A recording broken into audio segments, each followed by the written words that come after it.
Now it should be kicking in. No, the record. Oh, now, okay. So maybe the next slide, and I think that will be the part that Lars is presenting. Yes, Lars. Yes. So let's see where we are now, and I can see if I can find you here. I'm a little bit Can there. you see the screen? Yeah, here I see the screen now. Okay. I just toggle it so it's full screen, so then it's easier for me. Yeah, perfect. Welcome everyone. Lars here, Lars Nyborg, Chalmers. It's an honor to be here and present what we do and what options there might be for all of you. I'm the coordinator of this Horizon 2020 project, so I'm then the one that is in some way responsible for running the whole vehicle towards its implementation. So let's start with the next slide, Carolina. Yeah. Or Paul. Paul, yes. There. This is just a short brief that this is a consortium that we have set up today.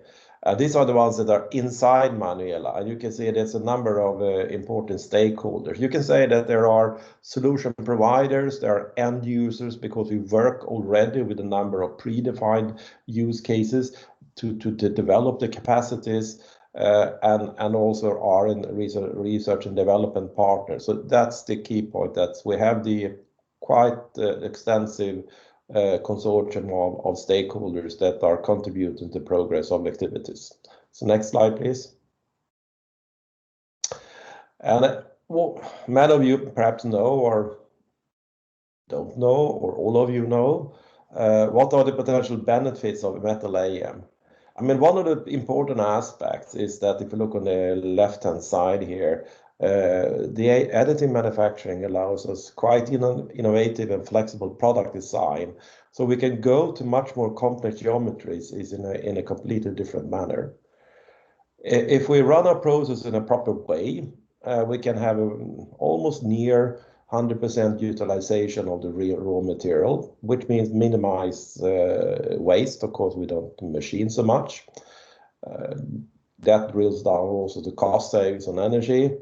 One of the things that is of importance is that if you look on additive manufacturing, is that there might be products out there or systems where you do a lot of assembly, which means that if you can print and make these things in one process with some potential post-processing operations, there are options to reduce lead times, for example, in development and also in manufacturing.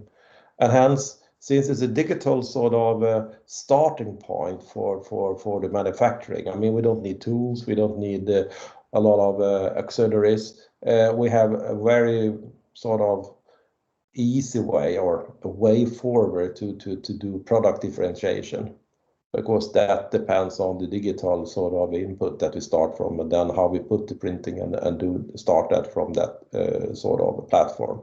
Next slide. So hence in MANUELA we do address certain innovations. This means that it's a matter of keeping the powder in place and make it recyclable. I think you will see a little bit more of the digital development, the dashboard, the pilot dashboard that is developed and established. We work with a workflow optimization, automation. There's a lot of still perhaps too much manual work. We have put a lot of effort in real-time process monitoring to have inline process monitoring control of the processes, and of course we contribute to qualification and certification work in the standard field, and that there are some offerings there that we then can provide through MANUELA. I will go into details about this now. Let's take the next slide. So how the services will work out here is the fact that it's always important that you can work both with the digital value chain and the physical value chain. That means that we have a hardware layer. That means that inside the MANUELA there are powder producer, powder suppliers. We have in different size across Europe the machinery. We have partners or structures that are focused on post-AM. And in parallel, we have what I think it will be evident when Emmanuel will start to talk here. We have the software layer. That is that an easy way of going, or a way of going where you can start from the in parallel, the real-time data feedback, the part designs, the multi-scale sort of modeling or simulations using another big data. We have actions there. So this is sort of tuned together to make sure that that there is both a sort of a software layer and a hardware layer in parallel here to make sure that we can realize the intended products and solutions. Next slide. So what we'll try to do here is, of course, it's even if there are different actors and different solution providers, we have basically a number of physical nodes where we have printing facilities across Europe, Italy, Sweden, Germany. That means that Carolina and Paul sitting here, they represent an institute called Chalmers Industriteknik. What we said here that we should have one entrance or one single entry point to this kind of facility to make life a little bit easier, and that's why we're having a setup that means that one starts to talk and speak with one entry point, that where behind there are different solution providers. It's important to understand Manuela is not going to try to compete with service providers on the market. It's the pre-development that need to be there prior to going into the next phase of commercialization. Next slide, please. So design flow, that means that going from develop, design optimization, process simulation, and then there is this qualified flow, doing test analysis and getting the experimental data out. So these things are run in parallel for any potential business use case that we are talking about. Next slide. Dashboard and digital thread management. And I think Manu will talk more about it, but let's say there is a customer, there is a workflow management, there is a dashboard, and then inside this Manuela concept, we have then the product optimization, topological optimization, the aspects of doing the process, multidisciplinary simulation, the post-project orchestration, and of course, potentially also the evaluation and testing management. So that means that there is sort of a backbone inside Manuela here that is active, pending the different business use cases that will be executed. Next slide. Some printing facilities at Chalmers, we have a number of metal printers, polymer printers, and we're also expanding with one more printer later on during this year. So we have the capabilities basically print all materials in metals by laser powder bed fusion, also towards this. And we also are now developing application center that is hosted by RISE AVF, where we expand the capabilities further in infrastructure capabilities. Next slide. At Polito, you know, they have the competence center. They have a lot of different sort of resources, and they have a joint sort of facility, so they can have the bigger machines like M400 and also some concept lasers. And so that you see that they have a quite big facility in laser powder bed fusion, covering all materials, and also potentially, possibly also running with EBM technology when it comes to powder-based metal manufacturing though. Next slide. And then number of other resources. They can make metal powder. They have post-processing like hipping, a number of also other technologies, and also what is important, as I showed a little bit for Chalmers, there are polymer-based AM systems, and that is something you use in some cases for initial prototyping, even if you then the final intention is to go for metal part. But of course, these techniques are there also to make the parts stretch directly from in polymers if and when needed. But now Manuela is about metal powder-based manufacturing. Next slide.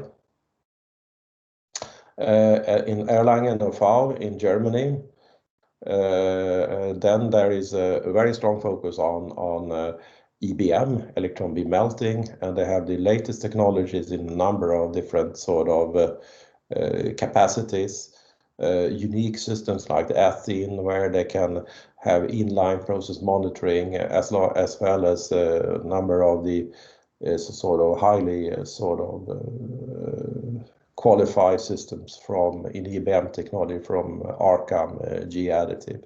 So hence they have one of these core centers for EBM technology across Europe. And of course, there are application centers, characterization, testing also, and post-processing in-house on this site. Next slide. And that means that there are a number of older resources, of course, a lot of materials characterization, as among all the other partners here. And also, as you see, furnaces, powder characterization, and a lot of other facilities are needed in some cases for development work or qualification work here. So hence, a lot of these services are also connected to possibility to connect to the business use cases we are deploying. Next slide. Arise have these technologies today. They have also metal printers, polymer-based printers, and there is now going to be expansion even here. So we will build even more sort of facilities connected to the capacities at Rise with another kind of funding investment plans that will run during the year here. So hence, we are talking about quite versatile capabilities of doing powder-based additive manufacturing in different places. Okay. Next slide. Actually, thank you. Yeah, that was your part, Lars. One of the things that I think is important to understand here, just a quick comment, is that we are talking about the service that goes beyond what you have when you go and talk with so-called service provider. Because inside Manuela, we have the big stakeholders, we have the digital development, we have a lot of sort of correlations when it comes to materials and process development.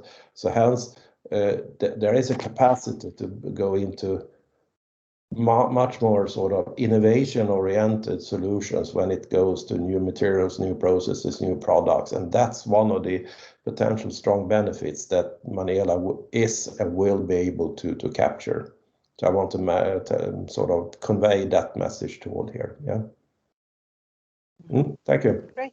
Thank you, Lars. So we take next part, and that's Emmanuel from CCM. Yes.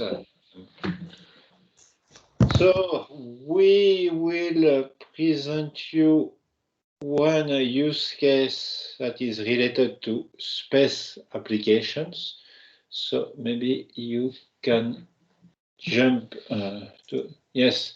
So we will show which design tools are available in the Manuela pilot line, what we can bring in terms of design and optimization, and we will show you the examples. So go ahead, Carolina. So in terms of design tools that are mostly developed with our partner MSC Software, represented today by Olivier Tabast, we have a full suite of tools.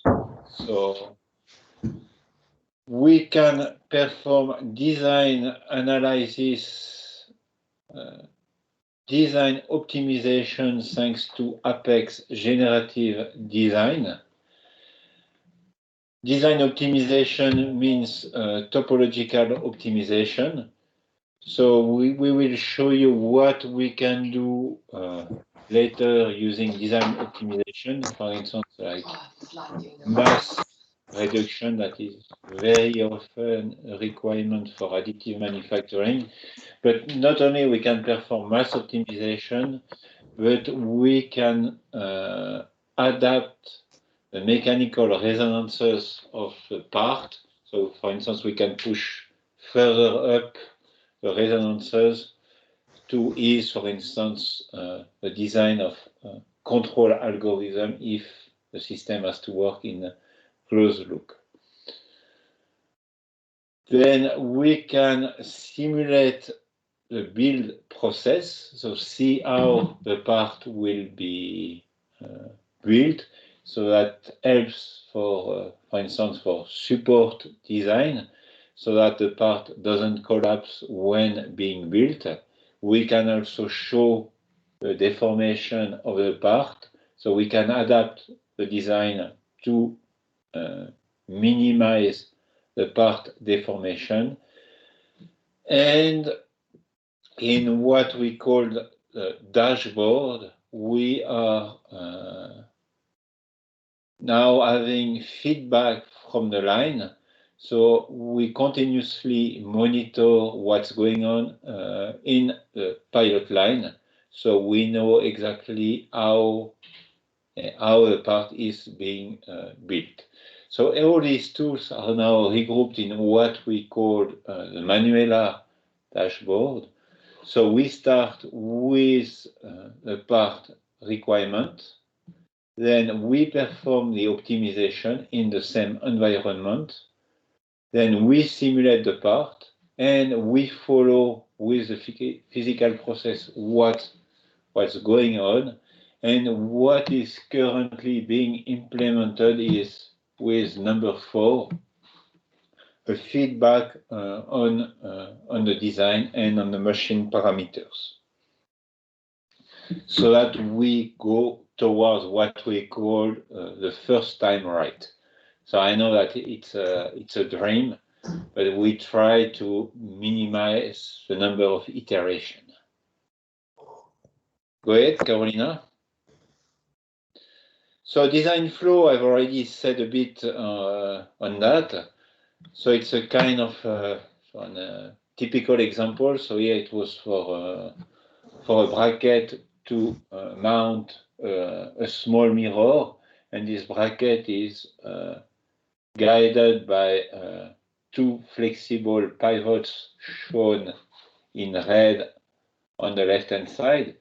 So as you can see on the left-hand side, we have a certain number of parts to be manufactured and assembled. So thanks to generative design, we perform optimization. So we start from this bulk part that we have on the left or within the boundary condition. And we can see that we, thanks to generative design, we have a part with less material, and that we look at the end as the part on the right-hand side, so a bulk part, so there will be no more assembly. So there will be again in manufacturing and assembly time. But the process is not only to design and build the part. So before building the part, normally we want to qualify the process. So we design test samples representative of the part and the process. So in that case, it was a flexible blade, as you can see at the bottom on the left. We manufacture that sample. We analyze the material, and we perform, like for instance, in case of that bracket, so that bracket had to fly, so we had to perform fatigue test, and we performed some fatigue tests, and we collected data to validate the process. So go ahead, Carolina. So here it's a good example of what additive manufacturing can bring.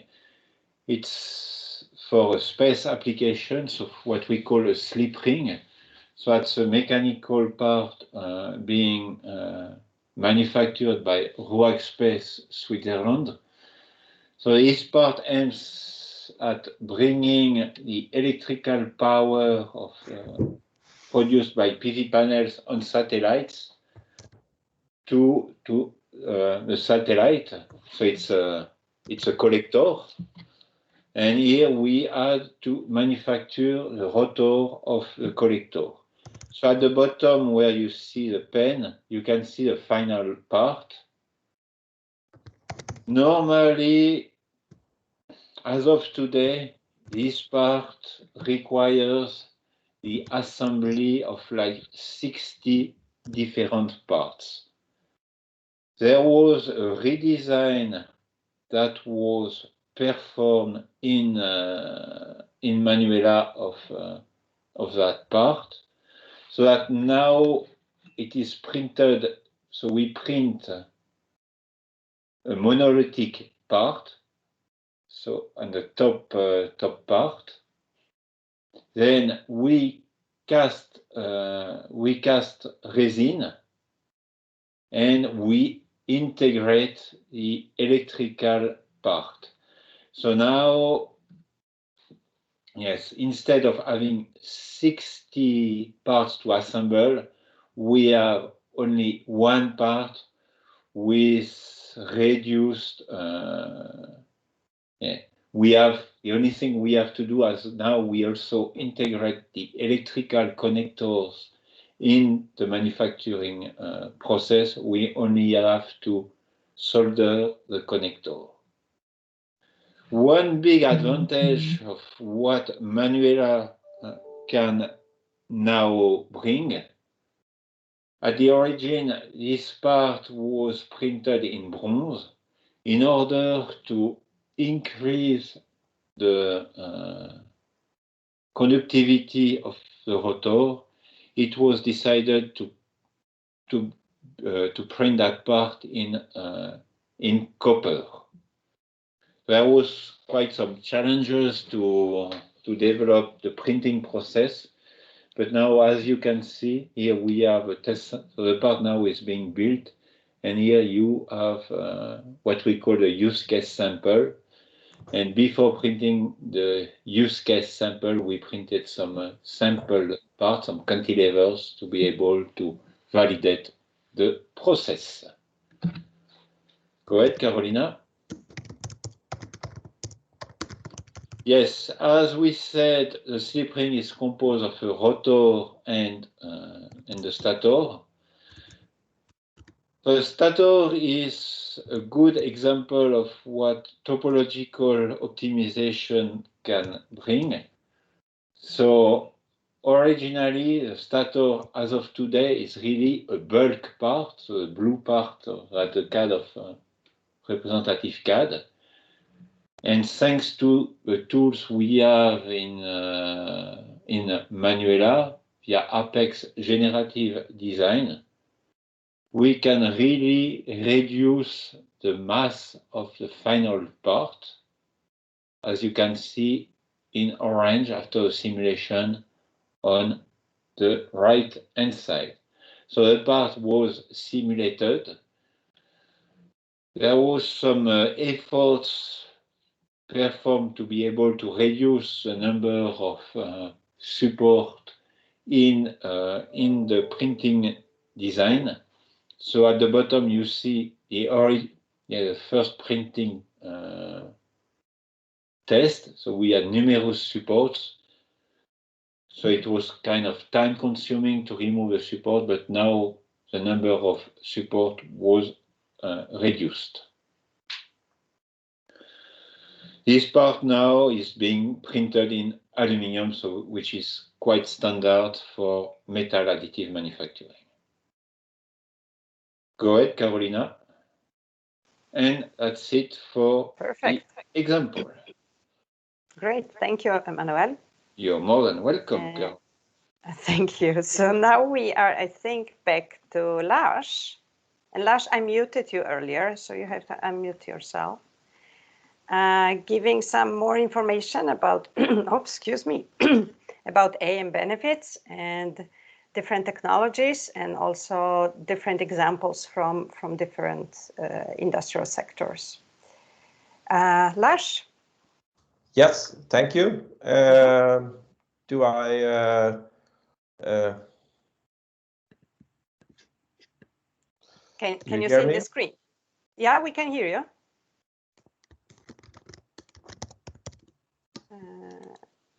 Do you see me also? I try. Yes, we can see you. Can you see the presentation? Yes, now I can see All right, it. perfect. Okay. I'll just have to toggle it to full scale. So welcome back, or I say welcome back to myself, perhaps then. I don't know if you know about this, but I think it could be reasonable to put things in the context.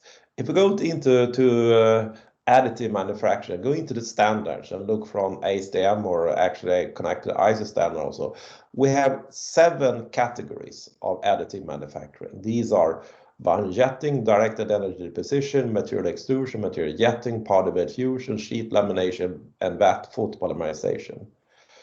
Many people out there might be saying, well, these FDM printers, which are perhaps the hobby printers you find away, where are they? Yeah, they are actually within the concept of material extrusion.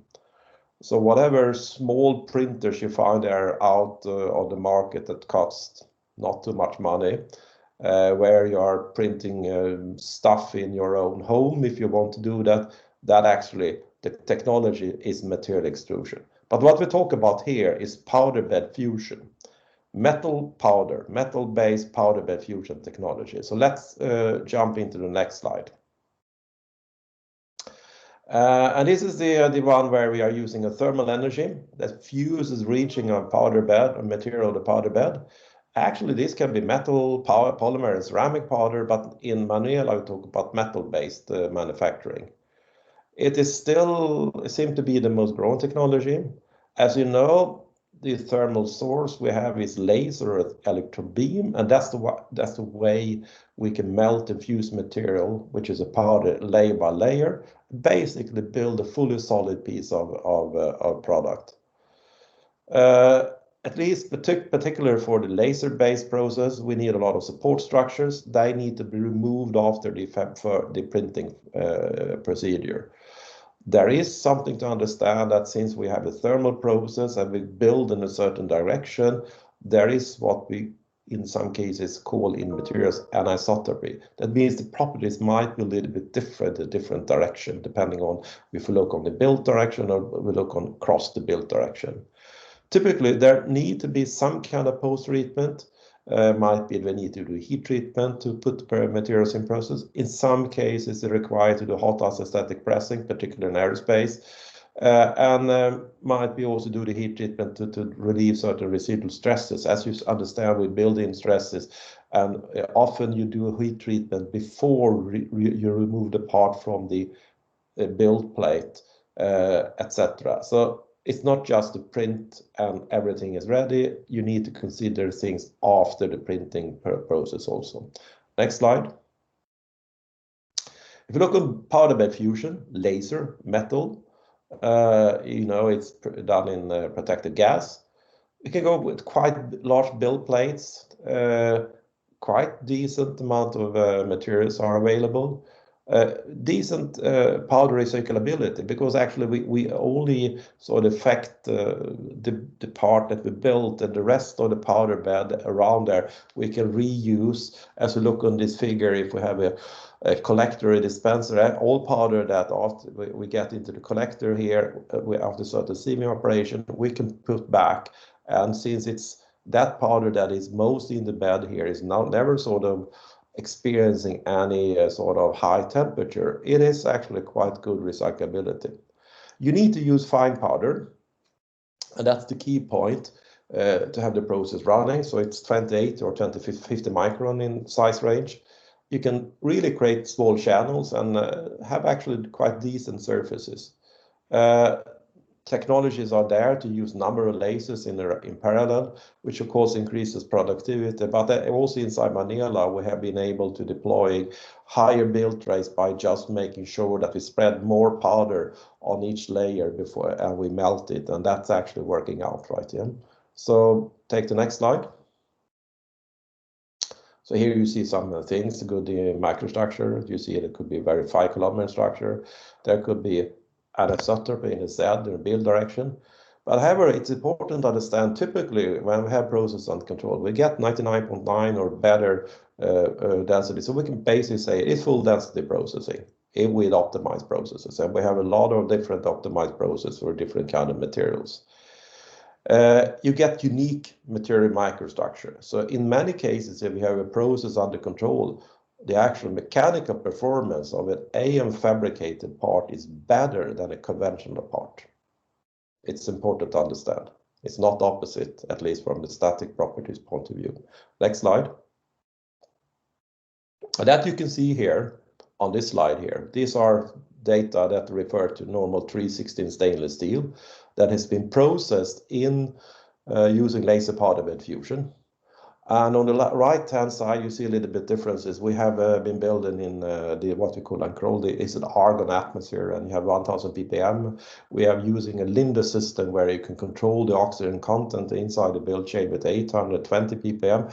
Of course, stainless steel is a little bit forgiving here. So hence what you can see is that we reach around 650, 670 with very little spread in mechanical performance in tensile strengths, and 530, 560 in yield strengths. Elongations are around 30. The impact energies are, you can see the data there. And on the right-hand side, we have done the same similar work with using what is called a nitrogen generator. Nitrogen generator is actually take the air you have in the surrounding and sort of clean it up and use that air. You don't need a separate gas supply. And build it in nitrogen, which is uncontrolled, which means around 1000 ppm. Then we control oxygen at 820 ppm. Now, this is really the forgiving materials, but you can see that however we build this material, we actually arrive at basically similar mechanic performance, at least from a static performance point of view. So if the material is not fatigue loaded, you see these properties are really in a good condition. And it's actually so that these properties are similar, better than what you can expect from a wrought material in a quench anneal condition. So hence, the unique microstructure here creates actually lightweight capacities, and it's under control. And you see, it's a quite flexible way of creating materials, depending how you want to connect it to cost. You can understand that if you use the generator and you don't use argon, or we don't use an oxygen control, the cost is different compared to if you put a lot of more measures in doing the quality control during building. But this is good. Next slide. Still, the fact that this is going to details, the detailed microstructure becomes sort of quite elaborate. You see that these are pictures across. You see that you have a large length of grains in the build direction. These are small, thin sections. You had quite some smaller grains close to the surface, and they're also still inside a random orientation. So yes, there is a direction, but not really. There's a lot of tricks here to do things when you do the building. But nevertheless, when you see these type of images, it's important to understand that the design of component needs to take into account the actual specifics of the material microstructure that is sort of there inside the different sort of struts or whatever you build when you create the components. Next slide. There is robust powder. There's a number of powders available today for laser powder bed fusion. You see them listed there. These are the ones that you can sort of get through the equipment providers that are the open ones today. But of course, there are more materials on the market because there's a lot of in-house development today, and there is also possibility to put new materials on in the prints here. When it comes to electron beam melting, EBM, powder bed fusion electron beam, there are so far fewer materials, but there that are open on the market. It's that's just a fact. Perhaps there are reasons behind it, but of course there are more developments there. So you can add the list here, and of course we will experience an expansion there in materials also in the coming years here.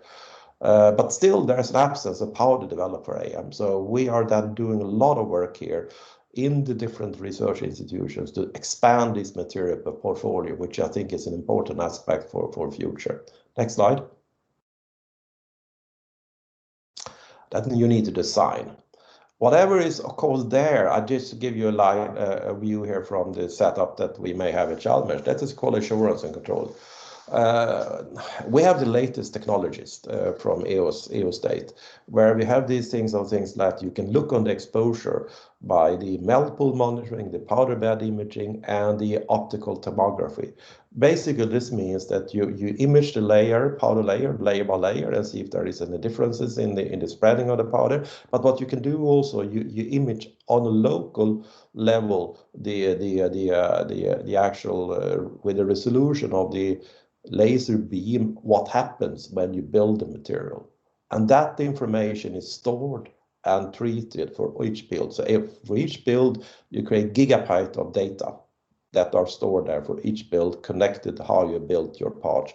And this is a possibility to really depict potential deviations in the process and make sure if there would be any difference somewhere in the build, and of course allows also for future AI, ML concepts to be integrated in the process monitoring. Next slide. Robust powder. You need to have powder recycling, powder bed fusion, laser. You need to understand there's a virgin powder. It might be a reused powder, but we always have something called sputter. There is something that is ejected particles that we need to see away and make sure that this sputter generation is under control. Next slide.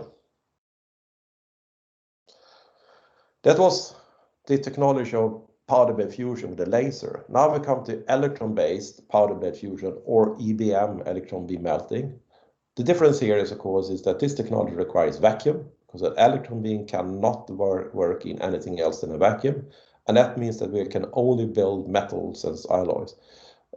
Decent size of build place is a quite robust process for some materials. And of course, it has been application driven that biomedical and aerospace are the prime places where EBM has put into place.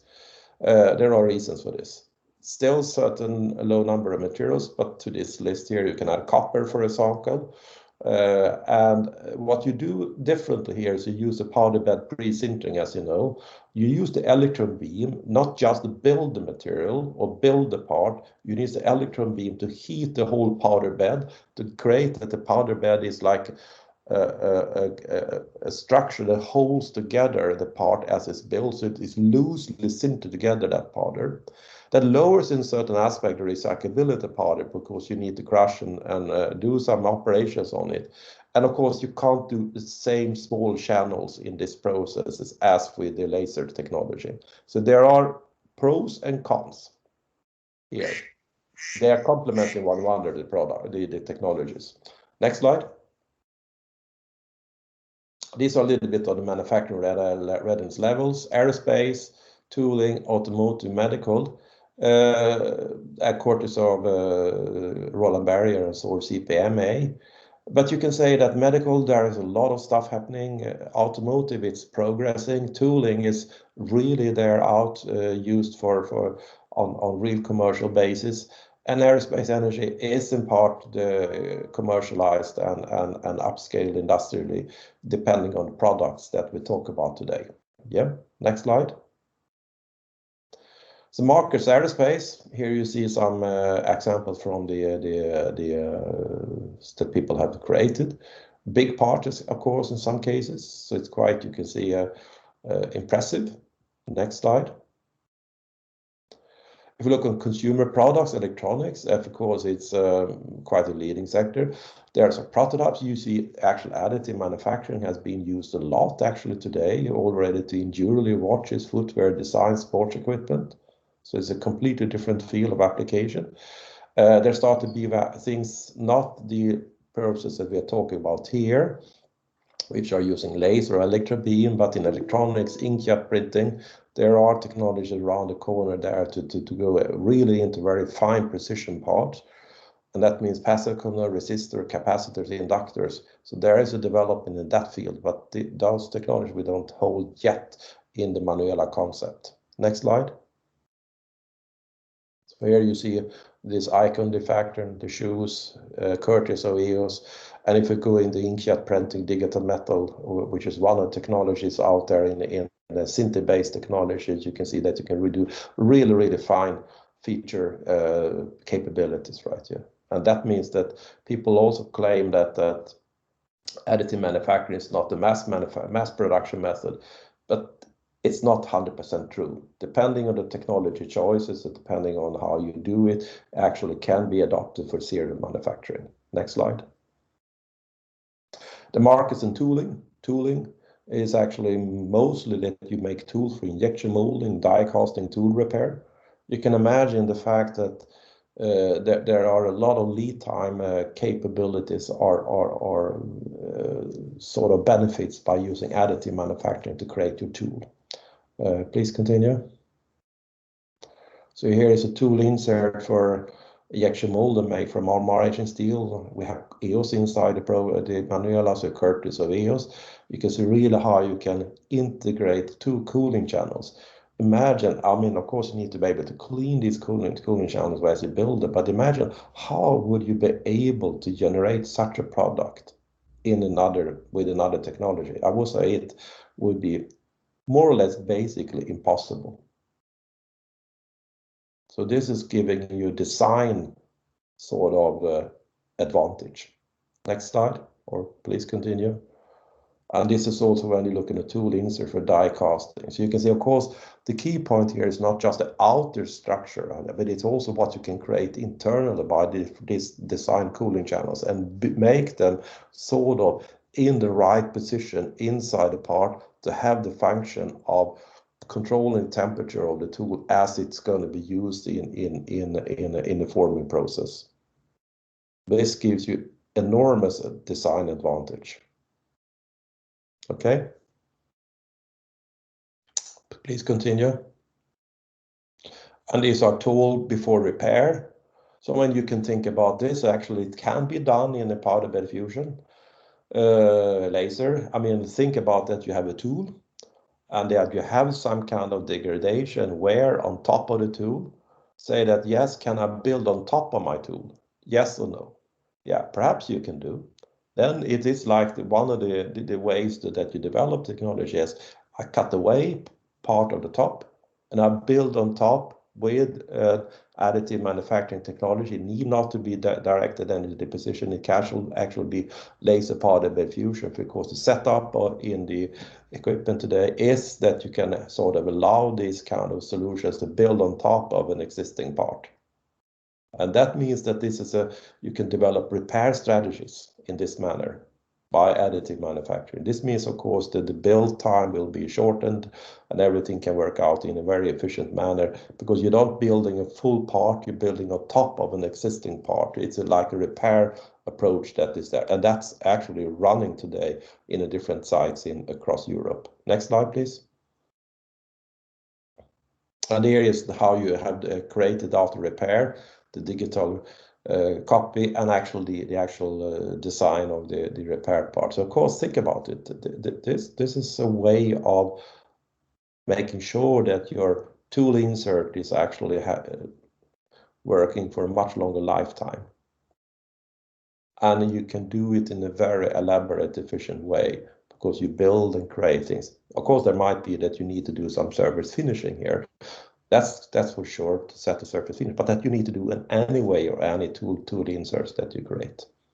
Okay, so please, next slide.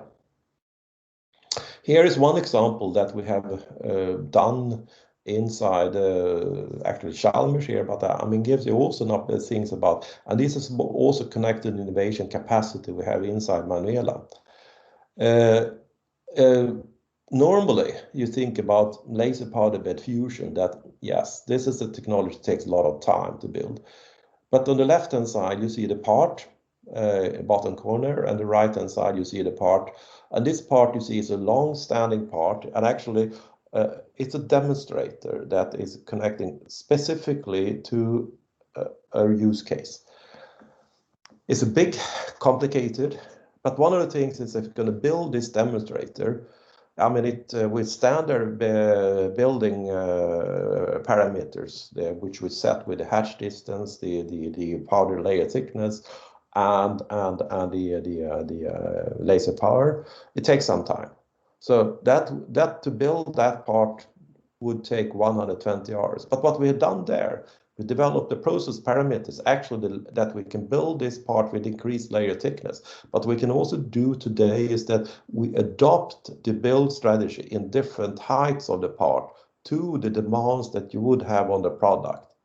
And by doing this, we have developed the same building the same part with 30 hours, except with the qualified sort of performance that we have. There's still a full density, still exactly the same static mechanical properties. It's 4 times higher productivity, a little bit worse surface finish, but perhaps you can live with that. And this means that this is an innovation capacity we have inside Manuela, that if you have a part that, yes, I want to build it, but normal manufacturing time is too long, but we can probably shorten it significantly. And this is innovation, that this is beyond what you do today in normal service bureaus in doing printing of these parts, right? I tell you. Next slide. Here comes another one, which is a cooperation between with Höganäs and Volvo, and we are allowed to share it. This is a control ring in 4130 steel. So first, what has happened here is that the process to develop for this 41 steel powder, this powder comes from Höganäs. It has been shown good printability. The part, everything is printed to full density, defect-free, perfect for structural components for automotive industry. So this is courtesy of Volvo cars. So you see this whole controlling as it is illustrated here is built in an AM process, laser powder bed fusion. Everything's put in place from powder solutions to realizing this demonstration part, and it's there. It's printable, and it's in a more normal engineering steel. This is an innovation capacity of Manuela. Next slide, please. Thank you. So that just give you a few examples as teasers here. I'm sorry to take it from my own experience, but this was to show you the actual capacities that are there. And of course, we can do it for laser powder bed fusion, we can do it for other things. For laser powder fusion, we can do for laser beam melting, but gives you the idea of the potential innovation capacity if you use technology in the right way. And that's the key point. You need to use the technology in the right way. This is my message. So thank you. Thank you, Lars. All right. So the last part of the presentation, it's actually Paul, I think.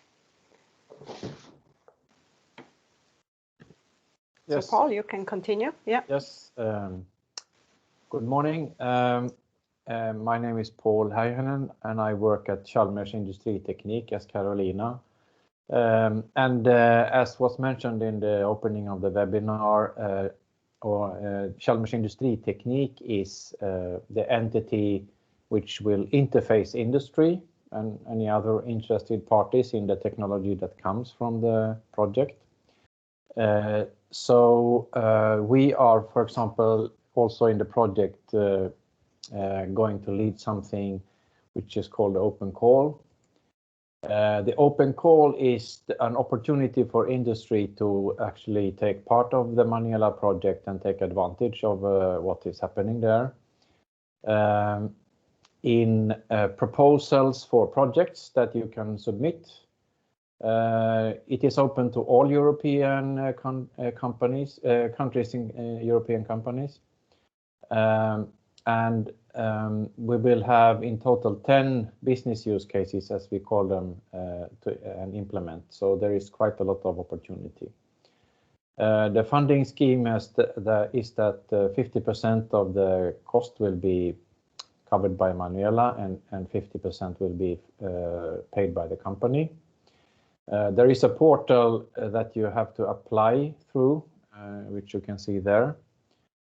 If you have any questions about this portal or how to apply, there is also a help desk, and you can put questions there.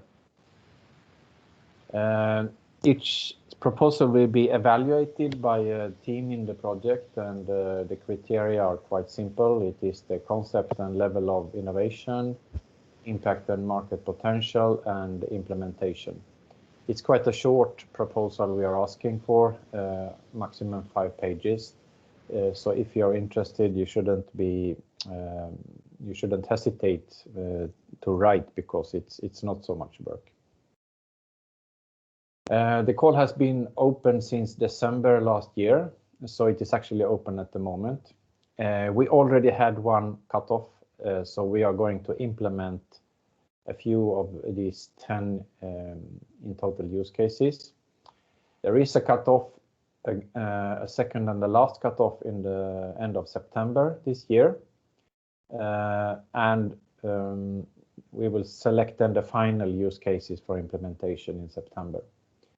The winners will be notified directly, and we will start planning as soon as possible with the ones that will be, the winners of the open call. And the schedule in the project is such that 1st of June 2022, all cases must be processed and closed. Implementation. As I said, Chalmers Industriteknik will be the interface with the company, and we will project manage the implementation. What will be developed in the beginning will be, of course, the user requirements, flow charts. We will allocate resources, budget will be developed, and we will have a contract. We use a planning tool called Project Place. Actually, if you're interested in the open call, I would recommend that you don't wait until the end of September to make your application. Possibly there could be an opportunity that we could do something even before the end of September. I don't know yet. We have to take a decision in the program. But if you are interested, contact us as soon as possible, and you don't even need to write your application before you contact us. Just send us a mail or phone us, and we can discuss about your proposal. So you can either send an email to our email account, or you can look us up on the internet on this address. That was it. Perfect. Thank you, Paul.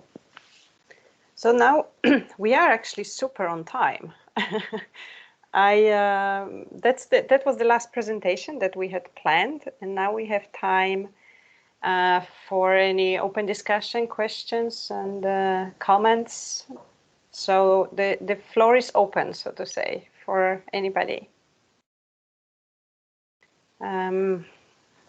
We have quite many participants, so you're of course welcome to contact us afterwards as well. But if there is anything you would like to clarify right now at this stage, just don't be shy.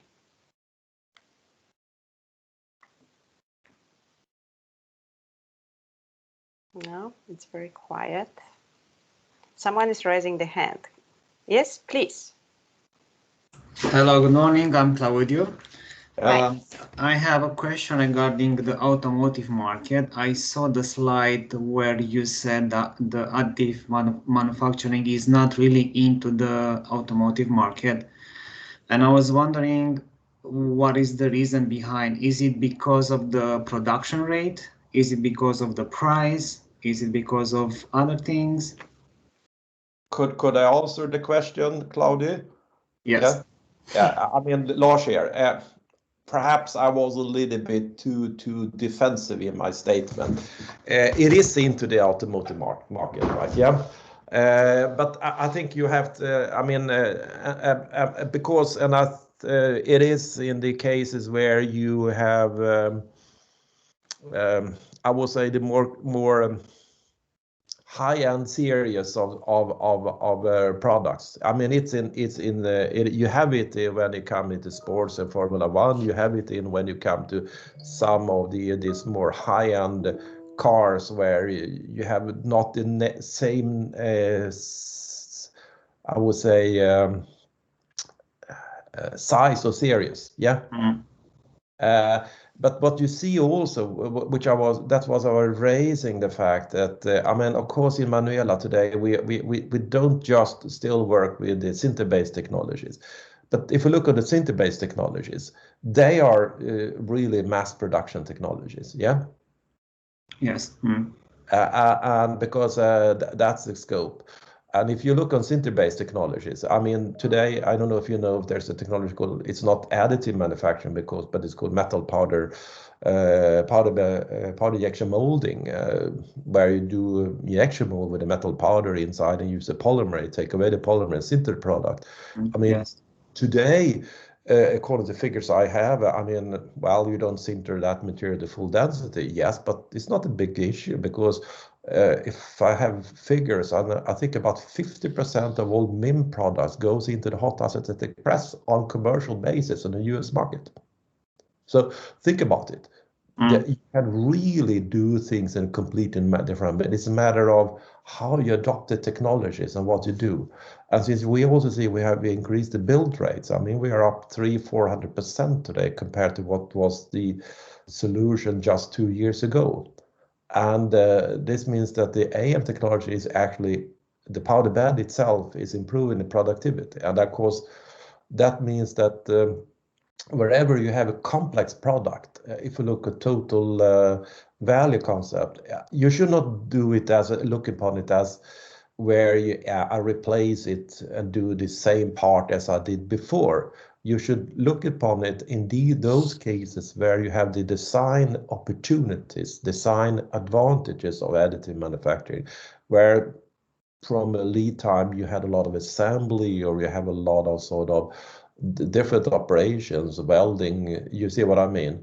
That you have a combined product and you can say, can I make this in one piece?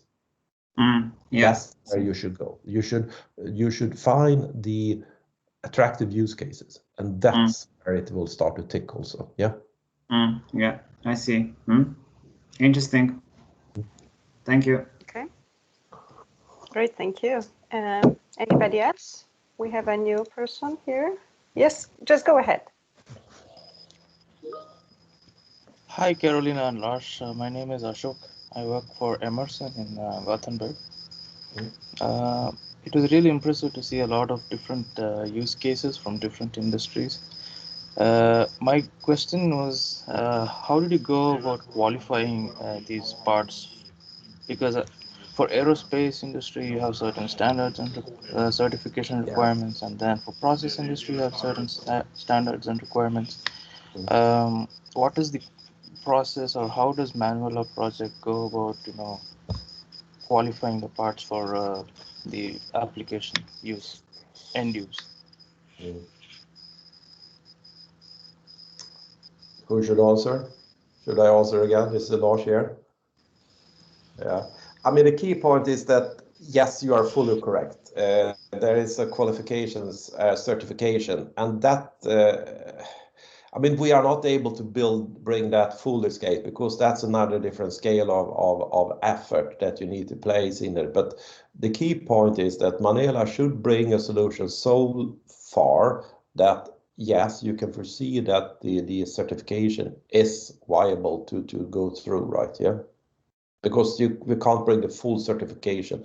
I understand your issue, but that's also where I know how it will be. I mean, I understand, I exactly know how it is in aerospace industry, what you need to do to bring in new products in place. But I mean, and that's a lot of effort, right? You're completely correct. Yeah. But we can't I asked this full question scale because certification. Okay, I asked this question because there are a lot of potential parts which can be redesigned for 3D printing, but then at the end, the quality standards and certification requirements kind of stop the progress because there is no there are no new standard requirements for additively manufactured parts. It is, we still have to look into the ones which we have.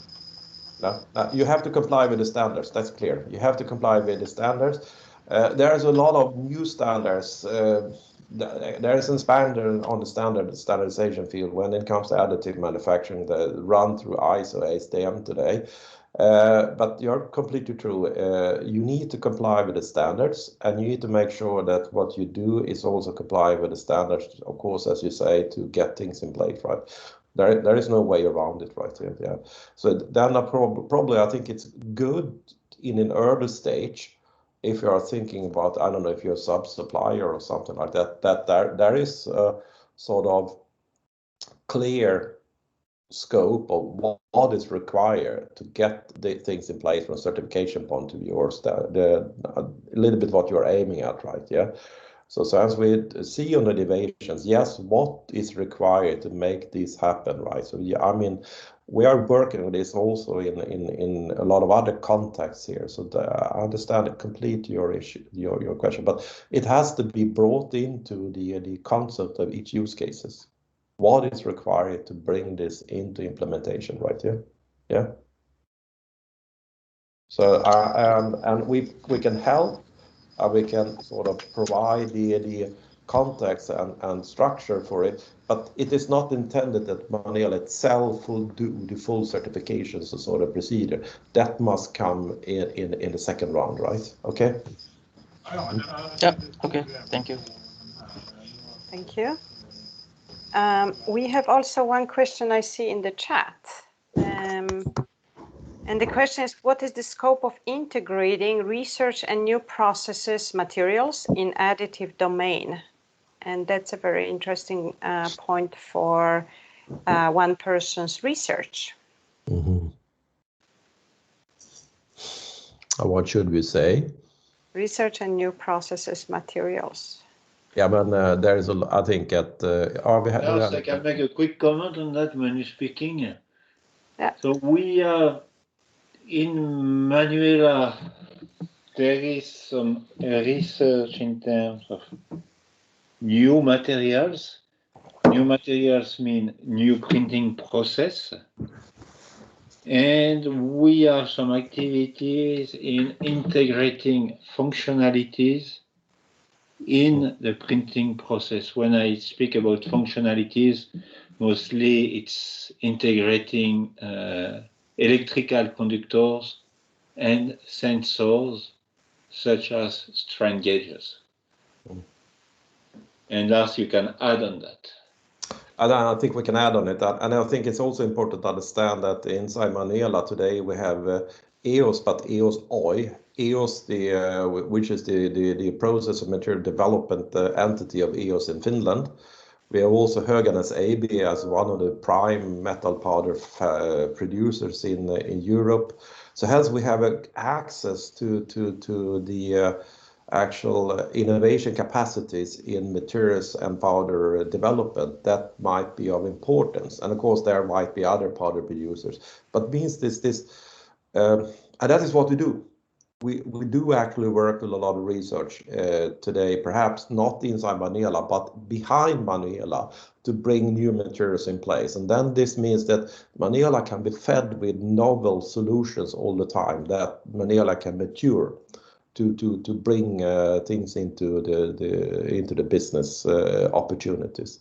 So as that is one of the things. It's not so that if you go to, I was saying, if you go for a service provider do not do the materials development behind itself, but we do the materials development behind the MANUELA concept. That's done there behind, but it's sort of, that's the platform, yeah. All right. Perfect. And then we have another person raising hand here. Yes, please. In your presentation, you show you decrease the productivity time by changing the settings. Mm-hmm. Is it open, or it's how does it work exactly? Did you develop your own software, or yeah? Can you explain changing the settings of the laser? Yeah. It's not 100% open because this is larger, because it is some kind of IP by the invention, right? Yeah. But of course we can once, if you would like to tune it differently, of course, then it can be put into more of an open situation. We have to understand that there are settings that come from equipment providers, and then there are settings that we do ourselves, right? Yeah. What I referred to there was things we did ourselves, but I can just tell that we have increased the layer thickness and we have the processing parameters to make sure that layer thickness works out right. Yeah. So it's not. The thing is that you need to dare to take that direction. Yeah. Okay, great. And it works. It works. It Perfect. works. People think that, oh, this is complicated. Yes, it can be complicated, but it's actually, it works. Yeah. Okay, great. Thank you. All right. And I can see another question in the chat. Could you please tell us if there are any open PhD positions in this field? I believe there are, but I think it's a good, yeah, there's a follow-up actually question right now someone sent in chat. Possibility of partnership for PhD researchers to ratify their research, and if yes, could you share an email to contact? I'm doing research at the University in Berlin. And I'm looking at the last stage of my PhD, looking for industrial collaboration for ratification. I don't know, that's probably the question mainly to the academia partners in the project, if so. So Lars, you are our representative from the academia. Yeah, I mean, we on regular basis, we offer new PhD positions on a regular basis, offer new postdocs, but it's case-to-case dependent. It will also depending on the novel projects that we have raised with certain funding through either national or European funding, right? So that's how we set it up. So, and I think that holds for FAO, it holds for Polito, and for all. We have some setups when it's say that there is a company that says, yes, we have an employee, and we can allow that employee to go through research education. Then you set up what we call an industrial PhD student, but that means that still you keep your employment by the organization, and you set up like a bilateral sort of cooperation inside a certain field. That can be done between academia and industry. It can be done between academia and research institutes, right here. But then you have to sort of set up the framework around the development, individual development, and an agreement between the parties around the person itself, right? Yeah. But options like this are possible, right? Yeah. Okay. And we are very much interested in getting these kind of bilateral structures in place. If I think it's a good way of networking and developing, right? Yeah. Yeah. All right. And I can see someone else lifted hand here. Milad Ashur. Yes. Sorry. Yeah. Yes, Carolina. Yeah, that's correct. Thank you, everyone, for the presentations. I was wondering about the contribution of the project to the SMEs, because I heard from the first slide, as Lars was saying, that this is going to contribute to the SMEs. I was wondering, other than the business cases that you just mentioned, the open call, what kind of other applications are the SMEs going to benefit from? Or what kind of motivations have been there? Because I understand, for instance, when it comes to EOS or academic partners or parties, I understand their needs and their interests. But when it comes to the SMEs or local SMEs, how could they be motivated? I mean, this is Lars. I think it might be the fact that now we talk about these big business use cases, but perhaps we can also develop some kind of mechanism that would be like a journey towards more of a development like this. Probably that's what you said, because in some cases you need to go through a journey. I mean, if not been using additive before, probably you need to go through a learning phase, right? Yeah. Before you can pose the right way of doing it, right? Yeah. But of course, SMEs, we talk about SMEs with capacities here. So I mean, of course, there is a lot of other funding mechanisms around naturally and across Europe. And there will be investments coming here in the area now in Europe. So I mean, this is one of the mechanisms that we put forward now with the business use cases. But think about the structure in MANUELA being there, and being that there will be like a post MANUELA actions. Of course, I'm saying that depends on the mechanism that one can sort of explore jointly with a specific SME. Is that the answer to your question? Because we understand quite well the funding system around Europe and different countries. Yeah, exactly. I understand the funding mechanism and everything, but since we are also trying to you don't, so we can enter into discussion with other funding mechanisms if there is an interest from you, for example, and then we can see how that can be explored into the concept. Now we present what we can do inside this project as it is today, right? Yeah. But of course that's not a limiting factor itself, right? Yeah. Yeah. Okay. Yeah. Okay, thank you. Lars, Manu speaking. And as Lars explained, at the end of the MANUELA project, there will be a pilot line available in Europe, the MANUELA pilot line. And right now we are in the process in defining how it will work business-wise. And we may imagine that there will be within that pilot line incentives for the SMEs. But yeah, that's currently being discussed within the MANUELA consortium. Right. Okay. Let me check if someone is raising. No, that's just the old hand. Anybody else who has some questions or comments here? We still have some time, so you can, of course, as I mentioned, you can contact us anytime afterwards. And I got a question here as well, actually. Yes, I will provide the presentation. I will just make a PDF since it's a very large file. Also, the recorded webinar will be placed on our MANUELA website, so you can always, go back, revert to that recording. Here we have, I think, again, Ashok, you have a question, or is this the old lifted hand? No, I have another question. Okay, go ahead. Yeah.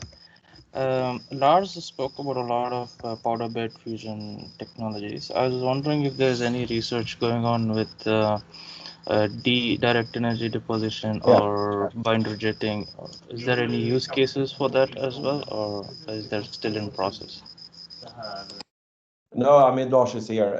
Yes, there is. The only thing is that when Europe was funding, they decided that powder bed fusion goes in one project and DED goes in another parallel projects, right? But I would say we do actually develop this also. We have stakeholders that do.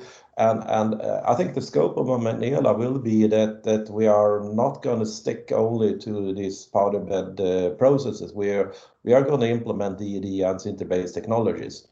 And to be honest, this will happen during the year, at least from the Swedish position point of view. The investment plans are there to add this. So whether that will be offered through the MANUELA concept later on, that's another story. But we been into these kind of technologies already, and you have the stakeholders and providers that could add the capacities in these fields also. But that we offer the powder bed technologies at this stage.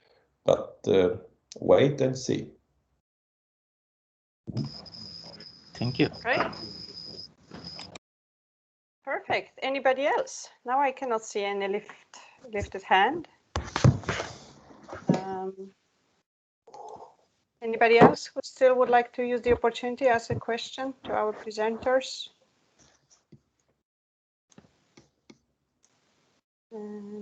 Now it seems quiet, but we had very good questions. Thank you. So if there is someone else. Roland, please. Okay, yeah, no, finally I managed to raise my hand. You could have just. Yeah. No, it's been all very interesting, a very good presentation, and it's interesting to see that tooling technology is very high in technology readiness. But that doesn't make it an industry. And I have been around in Småland and trying to convince manufacturers of tooling to start with this, but that's not easy. So it was very interesting to hear about the pilot lines, and I think they should, I hope that they should be including some sort of actual cases, like do production, manufacture parts, and show that we can actually improve the quality of the parts. So it has to be done like some more industrially oriented cases. Like we can show we had advantages when it comes to handling, to manufacturing, to design, and in actual production. So it's not sufficient to just manufacture a cool core and show that in the industry. It's not convincing. They would have to know more about the business case. Yeah, I fully agree. This is Lars here. You need to set it in a business case context. So and that's why I was addressing this about for a company like that, which you talk about all this. I know companies down in Småland. I think they have a learning path also to go through. They need to start to find their own business case and why it should make sense and why it should tick, right? Yeah. And you need to go much more hands-on their own business cases to find, yes, this is where it is. But of course, think about from a lead time perspective. In tooling, we have this, sorry to say it, how many companies try to go in towards east and buy tooling from out abroad and with the potential impact of resilience and difficulties in lead times, right? Yeah. So I mean, there must be a way forward, as you say, but I think it's clear, Roland, that should be the setup, right? Yeah. Yeah, indeed. It is so one manufacturer I come across that actually print some parts of a injection molding tooling. It's there, but the key point, they need to go do the travel and they need to really put this into context. But I mean, at the end, it's also about setting up resilience, right? Yeah. It is, indeed. Okay. Thank you for that question. Still, anybody else? Seems like we have questions popping out. And if you cannot find the button, raise the hand. Just please go ahead and speak up. No, now it seems quiet. All right, then I think we are done for today. So thank you to all the participants, all your questions and comments, and thank you, of course, to the presenters. You will receive the PDF presentation and a link to the recorded webinar, so you can always go back if you'd like to listen to us again. And if you have any questions to any of us, just go ahead and send an email or give a call, as Paul was mentioning. So thank you very much, and wish you all a very good day. Thank you. Likewise. Thank you. Goodbye. Thank you. Bye.